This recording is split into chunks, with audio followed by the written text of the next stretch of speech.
Saturday morning வழக்கம் போல் இந்த juice குடித்து பிரேக்ஃபாஸ்ட் முடிச்சாச்சு. அப்புறம் இன்றைக்கி கிருஷ்ண ஜெயந்தி இல்லை. ஸோ எங்கள் வீட்டு மேடம்க்கு ராதே வேஷம் போடலான்னு சொல்லி எல்லாம் ரெடி பண்ணி வச்சுட்டு பாப்பாவையும் குளிக்க வச்சுட்டு ரெடி பண்ணிகிட்டு இருந்தேன் அவளை. இது வரைக்கும் கரெக்டாக காமிச்சிட்டு இருந்தா. இந்த பெரிய லாங் ஹாரம் எடுத்த உடனே மேடம் வேண்டாம் வேண்டான்னு சொல்லிட்டு இருந்தாங்க. ஒரு வழியாக எப்படியோ பேசி சமாதானப்படுத்தி போட்டு விட்டுட்டு ஃபேஸ் மேக்கப்புக்கும் ரெடி ஆகியாச்சு.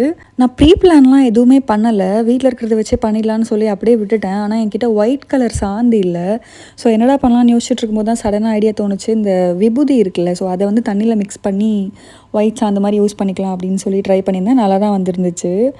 அண்ட் சின்ன வயசுலேருந்து இப்போ வரைக்குமே வந்து நாங்கள் எங்கள் வீட்டில் கிருஷ்ண ஜெயந்தி செலிப்ரேட் பண்ணதும் இல்லை, அது சாமி கும்பிட்டதும் கிடையாது. அந்த நாளுக்கு எங்களுக்கு அது பழக்கம் இல்லை. ஸோ இது வரைக்கும் பண்ணதே கிடையாது இவ்வளோ இயர்ஸில்.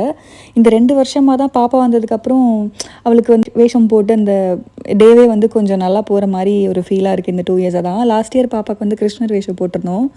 சரி, அதனால் இந்த வருஷம் ராதே வேஷம் போடலாம் அப்படின்னு சொல்லி ட்ரை பண்ணியாச்சு. ஒரு வழியாக எங்களோட ராதே மேடமும் ரெடி ஆகிட்டாங்க.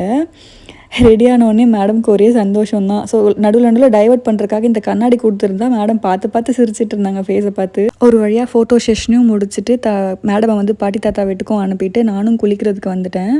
ஸோ இன்றைக்கி ஹேர் வாஷுங்கிறதுனால ஹேர் பேக்குக்கு தேவையான ரெடி பண்ணிவிட்டு தலைக்கு அப்ளை பண்ணிவிட்டு ஊற வச்சுட்டு குளிச்சுட்டும் வந்தாச்சு.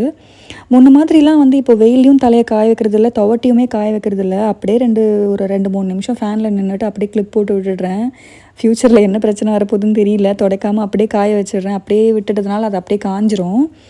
எனக்கு காய வச்சு முடிச்சதுக்கப்புறம் ஈவினிங்க்கு வந்து கருப்பட்டி காஃபி தான் வந்து குடிச்சிருந்தோம், பிளாக் காஃபி.